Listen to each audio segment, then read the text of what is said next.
Looking good for your age is found in the prick of a needle, the antidote to turn back the years. Oh my goodness, it was terrible. But the road to beauty can have an ugly detour. Deneen Ford learned how painful that can be.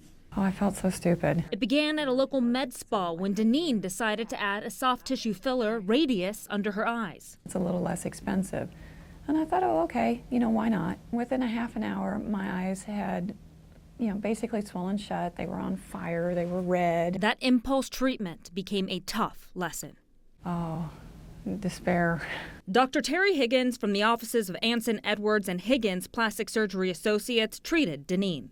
She did have a little journey with us for a few months trying to get her to look halfway normal. What Deneen didn't know was Radius is a great product. It just necessarily under the eyelids doesn't work as well as some of the other products. Deneen was also unaware that Radius can't be dissolved, so once injected, there's no turning back. It's like a neon yellow is still underneath there. We treat them like they're an implant. BOTOX, DYSPORT, and soft tissue fillers are the most requested cosmetic procedures in the country. According to the American Society of Plastic Surgeons, nearly 9 million injections in 2014. That popularity is alive within Anson, Edwards, and Higgins. Hi, Kelly. How are you? Nice to see you again. Cosmetic injections can be an alternative to going under the knife. So you're in to get your Botox retreated. I am. How did it go last time? Doing great. Dr. Michael Edwards is president of the American Society of Aesthetic Plastic Surgery.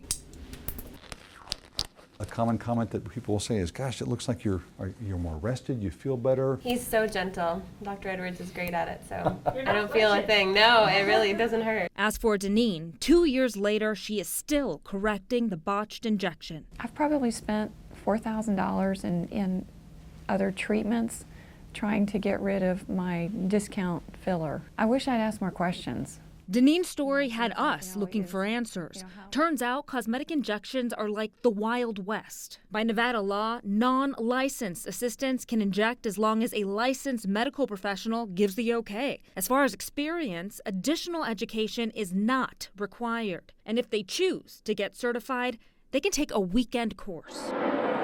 So from Las Vegas, we head to Scottsdale, Arizona, a 2-day hands-on training at the National Laser Institute. From this young lady, you're from? Sacramento, Tacoma, Washington, Kansas City, Reno, Nevada. For CEO Louis Silberman, business is booming, training everyone from OBGYNs, heart surgeons, anesthesiologists, psychiatrists, neurologists, orthopedic surgeons, nurse practitioners, physician's assistants. So after this weekend, these individuals can start injecting Botox and dermal fillers? Correct. It's not something that you need 6 months or 2 years of training on. For $2,800, the weekend session goes from lectures. Who here has had Botox before? Don't be afraid. We all admit it now, right? To hands-on injecting. I'm going to divide this 10 units in 3. Louis says a big draw is that cosmetic injections are a supplement to any practice. No insurance hassles, no worries about is insurance going to reimburse me. It's a cash business, and the clientele, the client retention is off the charts. But remember, this training is optional. Do you think there needs to be more oversight? Yes, absolutely. In Nevada, for example, where a doctor could delegate permission to an esthetician or somebody who has worked at Nordstrom's to do Botox if they want to delegate permission to do so. This billion-dollar industry to age gracefully has wrinkles to smooth out. I still love my Botox because it helps with my headaches, and of course the side benefit is my crow's feet are a little bit less. But now Deneen knows just because someone can do it doesn't mean they should. You really and truthfully get what you pay for.